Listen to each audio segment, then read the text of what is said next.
it doesn't make a difference when the day comes. And having another shift in terms of career and having to look at new options. You can see someone come in, take over, who clearly does not know what they're doing. And it was painfully obvious very quickly that. Before we get stuck in, a quick word about today's sponsor, Cassie. Here's a question for you. Have you ever thought billboard advertising was way out of your league?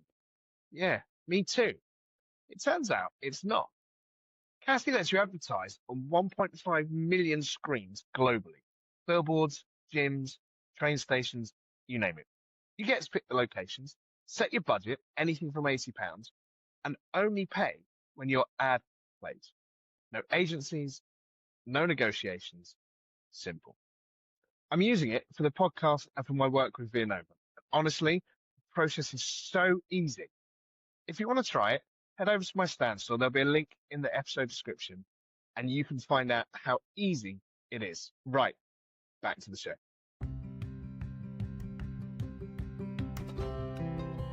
To Get a Shift On, your podcast all about career change and business support. Today, we're talking about career change under real pressure. Not theory, but decisions made when the stakes are high and the margin for error is very small. This week, my guest is Kevin Foster. Kevin is a consultant, a media commentator, and someone who spent over 2 decades in public service, taking on what he calls the disaster zones, the roles everyone else avoids because the problems are messy, public, and politically charged. Kevin served 3 years as a Minister for Immigration, including through Brexit, where he helped build an entirely new global migration system from scratch, while being watched, criticised, and second-guessed from every direction.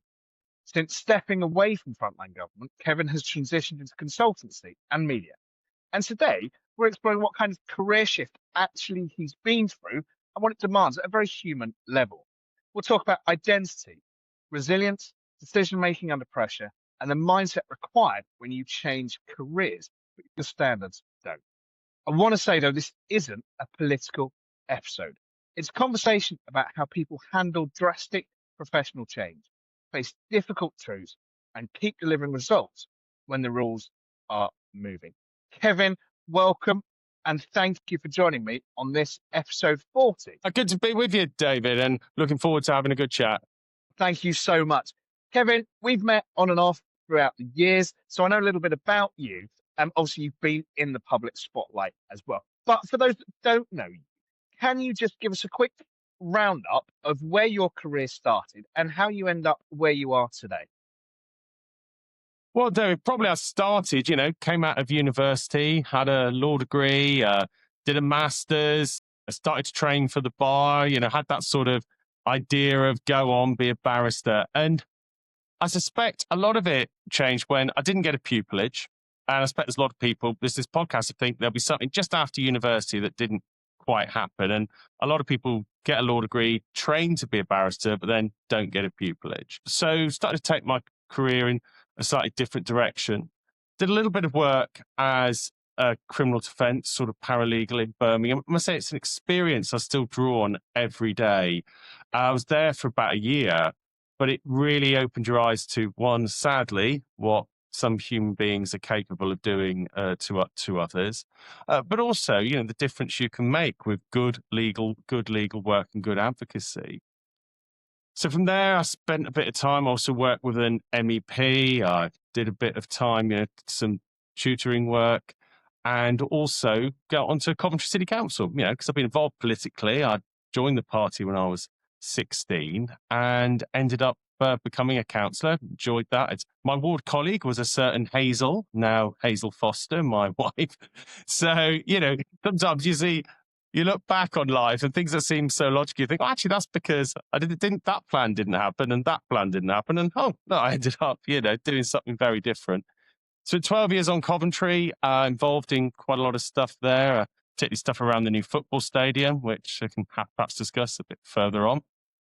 And it was about, 2011, late 2010, she'd been slightly, but early 2011, I'd moved up to the Midlands with university and had stayed there, having grown up in South Devon.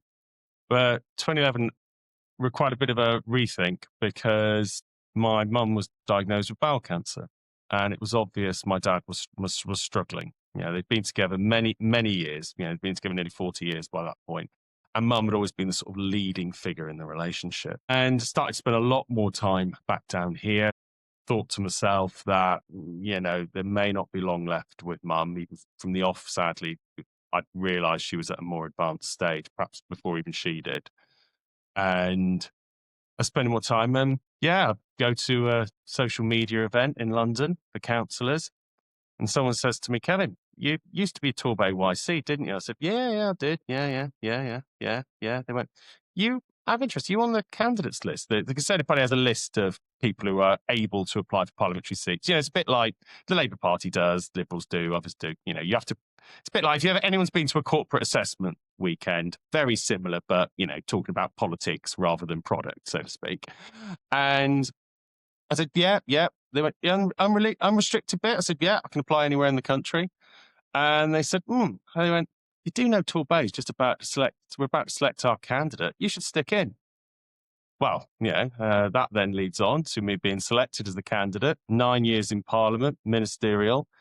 And then, last July, like a lot of people, found that, Mr. Sunak's appeal to the electorate was very limited. Must have predicted that, but there we go. It doesn't make a difference when the day comes. And having another shift in terms of career and having to look at new options.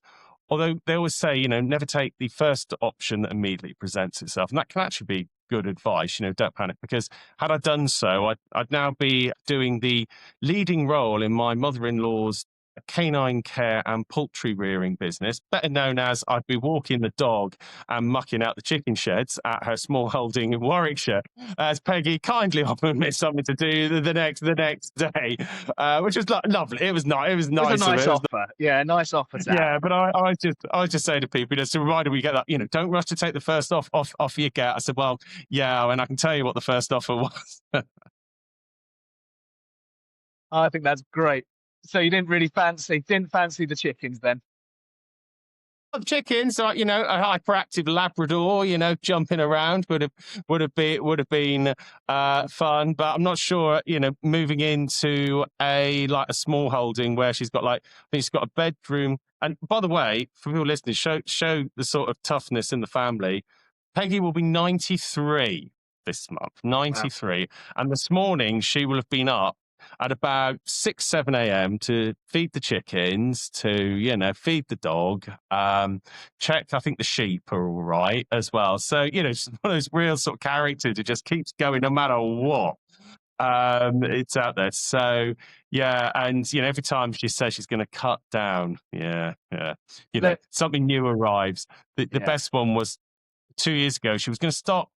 She got rid of the hatchery. She was going to stop breeding chickens. She'd assured them all she was going to reduce the number she had. Anyway, we go up and there's these two little hatcheries. There's two little box chicken runs full of chicks. And we ask, what happened? How that happened? Quotes, I don't know, from my mother-in-law. So I said, well, do you know what, Peggy?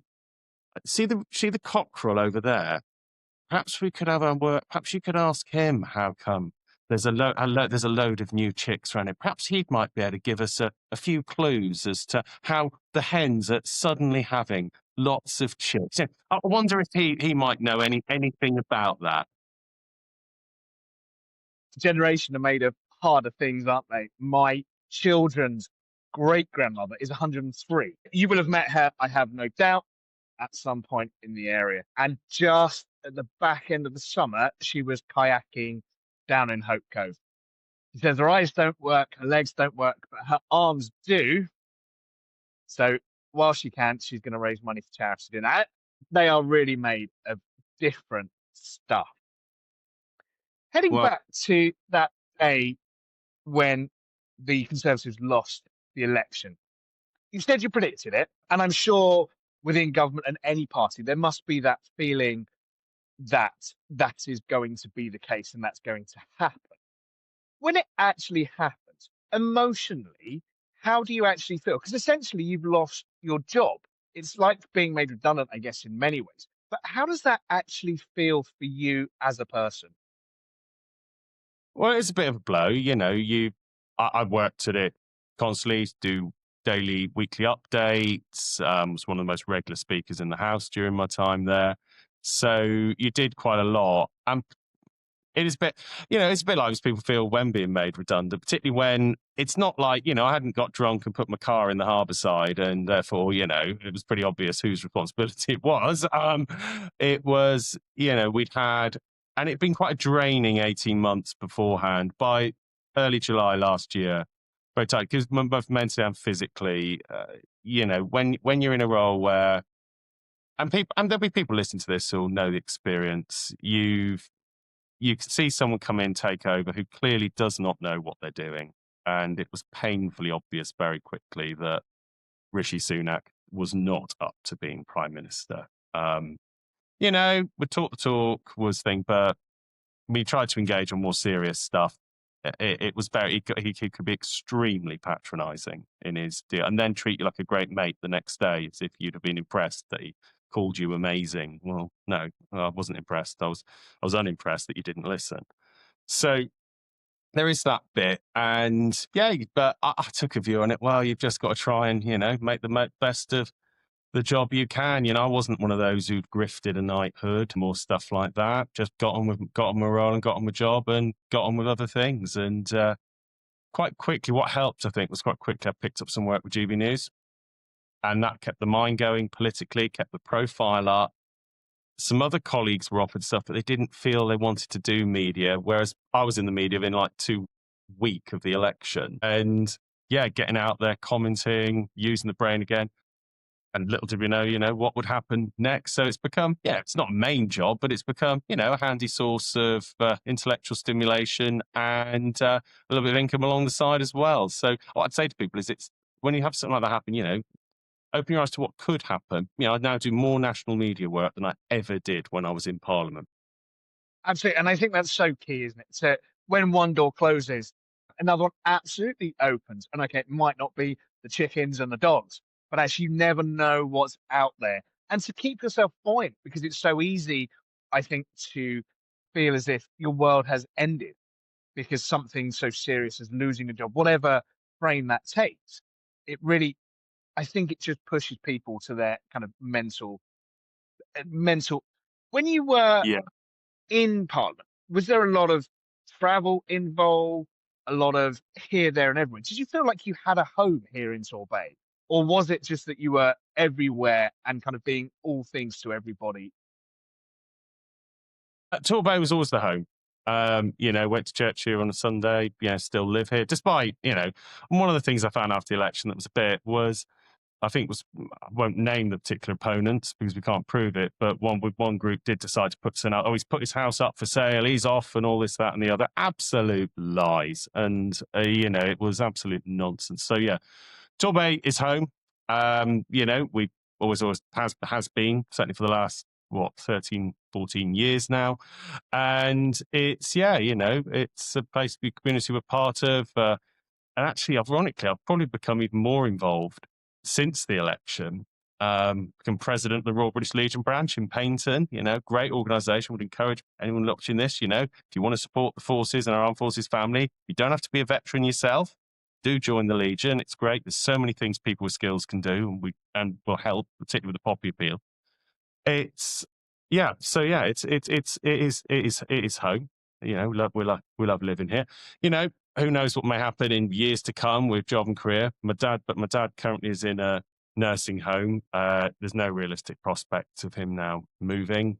His next move sadly will be the obvious one, so to speak. But so here I'm enjoying life, and actually say we get more invites now to do stuff. Certainly events, bits and bobs, speaking at something next week, all those sorts of things. So as we do, we still enjoy it. It is very much home. And, I'll be on the bus on Saturday up to Torquay United away game. That'll be fun. Hopefully a slightly better trip than one of the ones I went on recently, but we've also seen a couple of good away wins as well.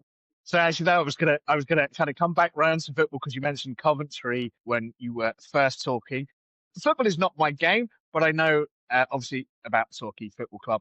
I know you're a big and avid supporter. Let's talk about that. How did you get into football? Have you always been a fan? And how do you enjoy traveling around with the fans to those away games? Well, I got into it because my dad wasn't really into football at all. He wasn't interested. You know, that's not something that he did.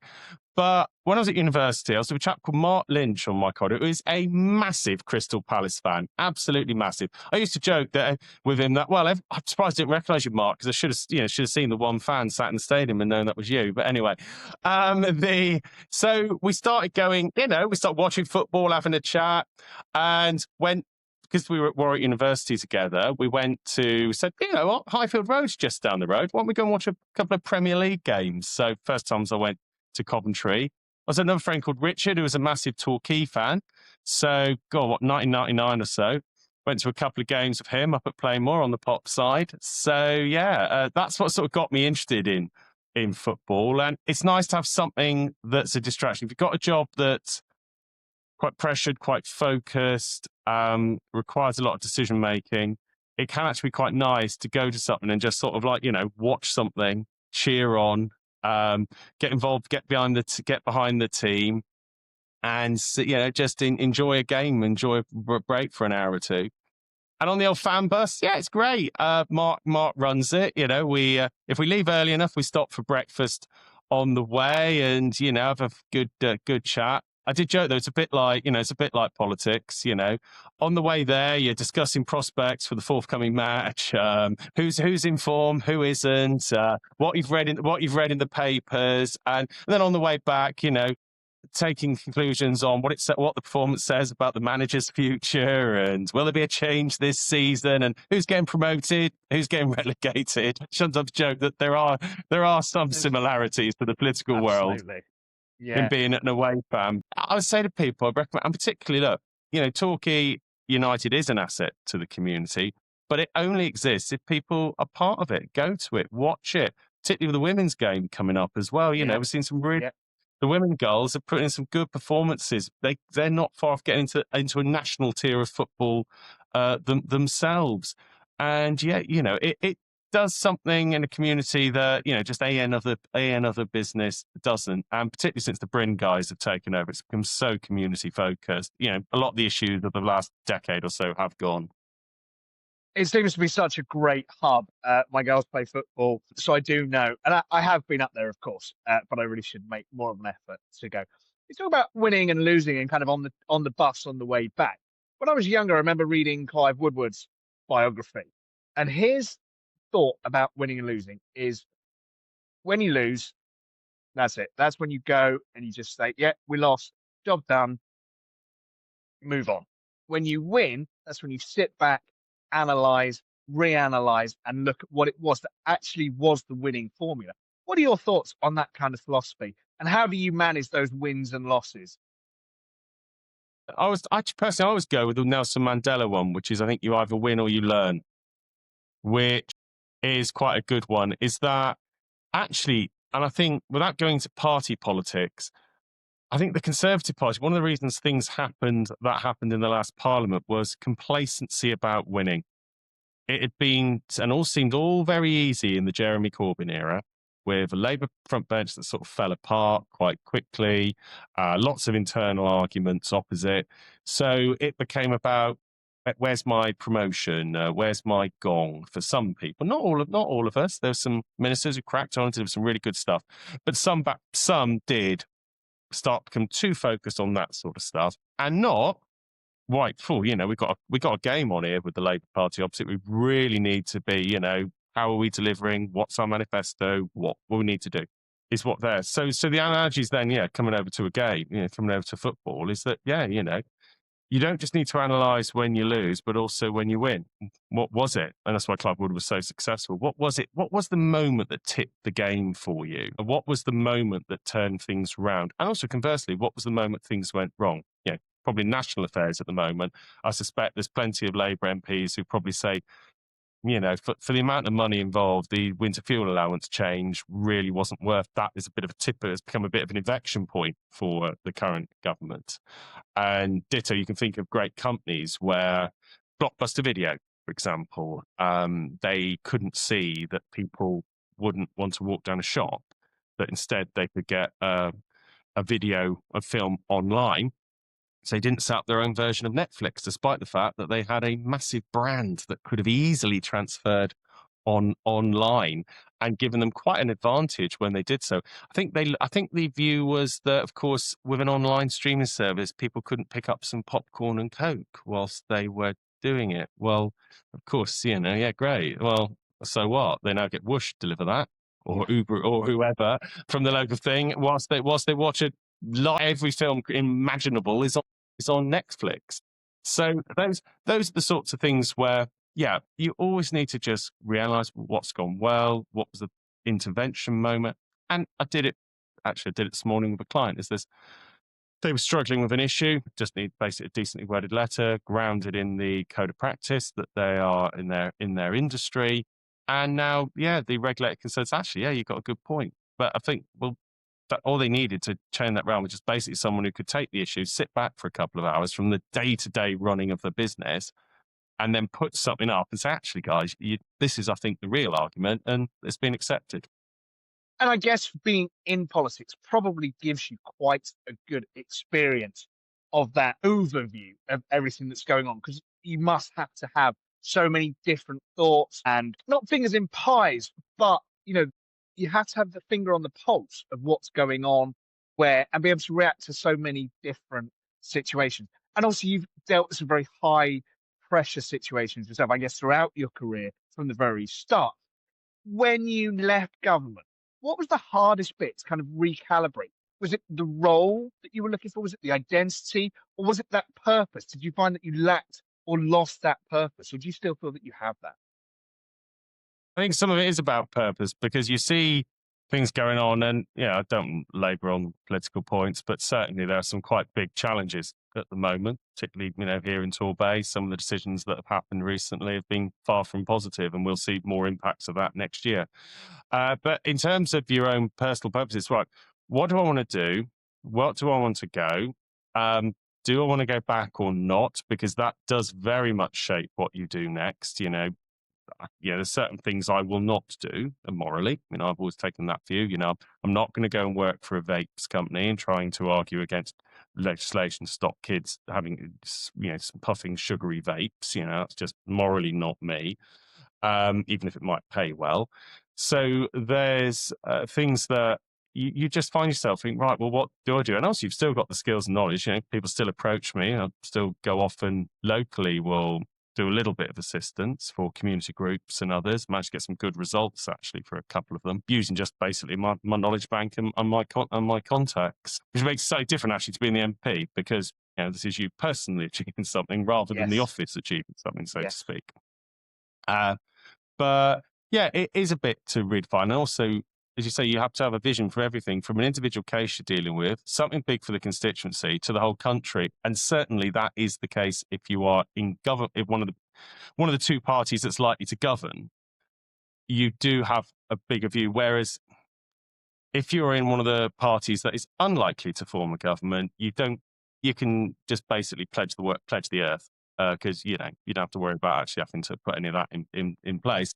People sometimes have found that the coalition suddenly saw some people have to put into place what they said they would do, and didn't go well for them, having not had that vision of, well, I can't promise more spending here, more tax cuts here, and nothing to change here, and that doesn't work. So we'll see, and enjoy the media work, enjoy the commentary, still keep in touch with a few good friends in Parliament. Every so often still get the odd phone call for a bit of advice on issues I used to deal with. But alongside that, it's finding a new purpose, still making way for it. But I think all of us who are sort of self-employed, sort of doing stuff, you're always looking for options. That it's not like having a job where I know for the next year I'm going to do X and Y for so many hours per week for so much. Absolutely. And look, it's something I talk about quite often. When you're self-employed, it's hard, it's lonely. You know, the money coming in can be very up and down, but actually you are in control of what you do. And I think for so many people, that's actually the key. And then it's about, like you said, people picking up the phone and asking for help. You have to lose, I think, some of that pride that you can build up when you're employed. Because actually, you're on your own. You don't know everything. You haven't got an accountant. you haven't got this, you haven't got that, you can just call on our IT help. We had tech problems this morning. I can't call on IT to help me with that. I have to deal with those situations myself. And I think that's, for me, that's the joy actually of being self-employed, but knowing that I can call on people at a particular time or level to say, look, please just help me. And that for me is a winning formula for anyone that's self-employed. The other side of that is that we do have to make decisions, and you'll be no stranger to making controversial decisions. How do you actually make those decisions and justify them to yourself when there really is no good option? And that can be either politically, or actually, if you're thinking back to being a lawyer and, ultimately barristers, defending someone who you know is guilty, those kind of decisions. How would you tell people and advise people to get through those tough decisions? Yeah, I think with the barrister role, people say about, oh, it must be really tough.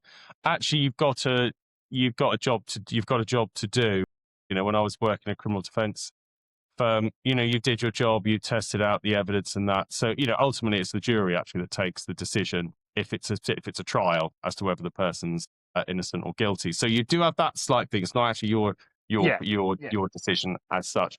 But in terms of how do you rationalize, first, hindsight is a wonderful thing. Always remember that. It's 2020, and it's very common to see people say, oh, someone's told me I could have done this, should have done that. Yeah, okay, great. But, if they've got hindsight, you didn't. So you could only do what you felt was best at the time. And particularly doing a lot of engagement with the military, you can see commanders who've had to take decisions in a split second and then have to try and, consequences of that both ways. And it's made me much more understanding of their roles when, people will be ruminating in a room decades later, nice and warm and comfy, about what someone had to decide whilst being shot at on a cold, dark evening, and about a second to make their choice. So, yeah, it's a different world. So I was looking at what are my fundamental goals? What was my aims and achievement?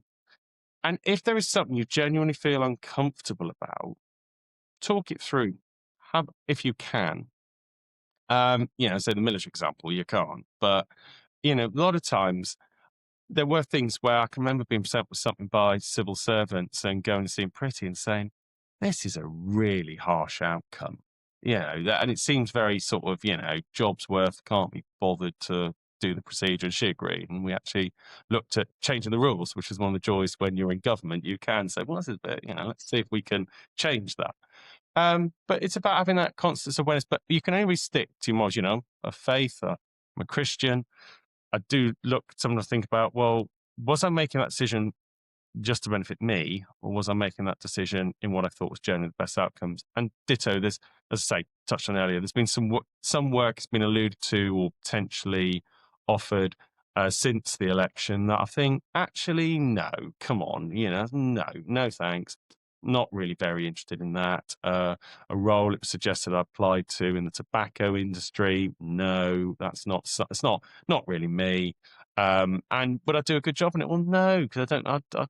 All the time, I'd think to myself, really, is this what Is this what you decided to use your skills for? At the end of the day, I always have in the back of my mind what my old man said. We talk about self-employment and the instability.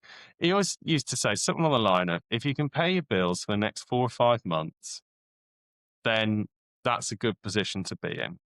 Because even someone in a job, mostly can only really know they'll pay their bills for the next 3 months. And that's very much reinforced by, ever people want to watch a thought-provoking film? Unleashed Theatre Company, 3 steps. It refers to the fact that most people are 3 steps from the streets or 3 paychecks. And people just think to themselves, next 3 months, didn't have my paychecks, what position would I be in? So if you know for the next 4 or 5 months, you can pay your bills, well, that's good for you. Our fathers had very wise thoughts, indeed, I think. Yeah, my old man, it's sad now because he's just about still with us, but he's in Yeah, a nursing home, and yeah, he has to have pretty much everything done for him now. But I always remember the other thing he was used to say: if ever you're feeling a bit rich, you're earning well, bump up your mortgage, which is what I did whilst I was the MP, because he always says, he went, if ever you then need to have a chat with your bank, Very different conversation if you're 2-3 years ahead and if you're 2-3 days behind. And he went, it's always good to just have that discipline in your own day-to-day spending that, don't go out and buy a fancy new car, bang it on the mortgage, because you never know when thing. And actually, I've managed to keep up. I'm actually surprisingly, I've managed to keep up my overpayments for the last 18 months or so, which has been, well, that's again, did I expect that on the 5th of July? No. Like 2024, no. But it's those sorts of things. And it's easy to be morose, but I have known people who have taken their lives. That's people, in one case, someone who was, a rough and tough guy, you'd have, never have thought of it.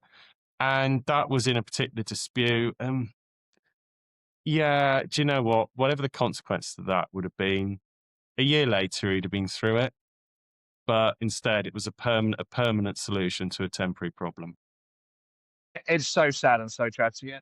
Look, at any time of year, but especially at this time of year. And I think so many people struggle. There's such pressure, again, especially at this time of year. I completely feel it. Absolutely not swimming in cash, but I have children that want presents and what this, and it's just that ongoing, I guess, cycle and need to try and be within, within your means. And my dad died in 2009, and he was a vicar in the Church of England. Boy, could I ask him some questions. There are bits he didn't see my children, and obviously with everything that goes on across the world, geopolitically, I would love to ask him so many questions, and about my own faith and belief as well. And I think part of me knows, or at least thinks, what he'd say. But he was he was a priest for 42 years. There were some wise bits there that I would love to, if I could have anyone on my podcast, Kevin, I would love to have my dad to ask him, all those bits and pieces that I kind of missed out. Talking about family, I have a brother in the military, and I know obviously from when you were the MP here in the local area that you had a lot to do with the military. Where did that love kind of come from for the military? And how did you get into working with the military? Well, I'd say a lot of it will be my grandfather's influence. My maternal grandfather did 6 years in the Duke of Cornwall's Light Infantry during the war, and my paternal grandfather did 25 years in the Royal Navy from 1937 to 1962. And we used to talk. My dad worked in the dockyard for many years as well as a painter labourer. Literally, he used to paint ships. He was once asked, "Oh, what mediums do you work in?" That someone expecting him to say oil or watercolor or acrylic, and he says, "Oh, submarine black, battleship grey. What was it? Firebox red and warning sign yellow," which was absolutely right. Who needs any more colours than that? Yeah, indeed. And it was the old joke in Plymouth that you could tell the dockyardie, they had a submarine black front door and a firebox red garage door for some unbeknown reason. Hey, but no, it was so I'd always had that strong interest, stories from my grandfathers, which were always quite interesting. One of them I reflect particularly on my paternal grandfather's story about why he joined the Navy, well, what's going on currently. As he said, we asked him once, he said, well, it sounded good, sounded a good job. And he went, the bloke was a madman. It was obvious what was coming. And he went, I thought at some point the democracy is going to have to give Adolf Hitler the fight he obviously wants, or because the only alternative is to be ruled by him, and I didn't really fancy that option. So that was the choice. Want some great? We want to go and be tough and all that. It was very much in the late 30s. We had two choices: Adolf Hitler or fight, and we opted for the latter. So he went, and rightly so, because none of us fancied the former. So that was where there was quite an interest in growing up around the military and other things. I haven't served myself. When I came into Parliament, there's opportunity to do things like the Armed Forces Parliamentary Scheme, which is where you agree to do so many days placed with units. You have dispensation to wear military kit to make the difference between if I went somewhere as the MP, you get the salute, we should come on and all this, that and the other. You'd still get that when you first arrived, but not during the rest of the day, because it wouldn't work if junior ranks who were supposed to be engaged and telling you about their work were having to salute you every 5 minutes. That didn't work. So that produced some great experiences, like camping in northern Norway during winter with the Marines. That was certainly certainly an experience. Doing meeting the crews doing op shader, literally, so that's the operations over Syria. Literally stood there talking with guys who spent 12 hours over data controlled territory the day before. That's always quite eye-opening. And also they get you to do things like the judgment shooter, which was the final bit of training before you went out to Afghanistan. And it's a series of videos, and you have an SA-80, which is the standard issue weapon. And the only difference is it isn't firing real bullets. It operates exactly the same as the weapon would for real. And they play some videos, and you've got to decide which point you open fire or not. Some of the scenarios you don't, others you do. And at what point decision making, and then get all the experience of, I remember having 5 minutes of intense questioning from Sergeant Major about, so this respected community leader, gunned down by you, please explain. So he went, well, dragging away a soldier. And after about 6-7 minutes of detailed queries, he said, it was the right option, mate, actually. Yes, he was obviously involved in this attack. And if your squad member had been taken away, and by the way, because they questioned me on being very close to another troop, he went, if I was in that scenario, I'd hope you would. And if you hit me, of course, it's a damn sight better than what they've got planned for me if they drag me away. So it was, that brought it in and some opportunities. And alongside that, obviously, I joined the local Legion in Paignton, and worked with them, and it's great. We do some brilliant support for our local veterans. We'd say any veteran in need or struggling or just feeling lonely this Christmas, get in touch with the Legion. There's friends there waiting to meet you. That's great. Look, as I said, my brother's been a soldier since I was 4. My dad did his national service. My granddad flew in the RAF in the war. Very, very similar. So I think I have such pride for our military, and to do anything they can help. The Legion is always there. We've delivered poppies, years to try and help with that, because it's a small bit, but it's something we can do to help. Every bit counts. We have people who volunteered a morning for the Legion, and because we say people say, "Oh, I can't afford much." Fine, volunteer an hour or two at a local supermarket. You'll easily collect a couple of £100 just by standing there with the cart machine, the poppy box, and the tin. And that's actually, I'd say to anyone, there's always a way you can get involved. And say if it's a few hours at the supermarket, that's much appreciated. And time, I think, time to serve is so much more appreciated than financial figures in many instances. Obviously, just going back to some of that, camping in Norway, those high pressure situations that you just talked about, that questioning, obviously you have to be quite resilient. I think that's, all of us have to be, but certainly in a career such as yours, there is a lot of resilience that has to be had. What mental habits or principles have helped you stay resilient when times are tough? I think sometimes it's taking a moment to think about where you'll be next week, because that can help. Because, always, example with friends who've sadly taken their own lives is, I just get a session they hadn't thought, well, actually, hang on, in 6 months' time, I'll be in this position, or in a week's time, I'll be doing this. So, I'll get through all this, and then in a week's time, I'll be enjoying it. It could be visiting my dad. It could be, doing an event or something. So always have something to look forward to in your diary. Got a bit of work on this. Hey, on Saturday, I'm on the bus. I'm off to the match. That was always good.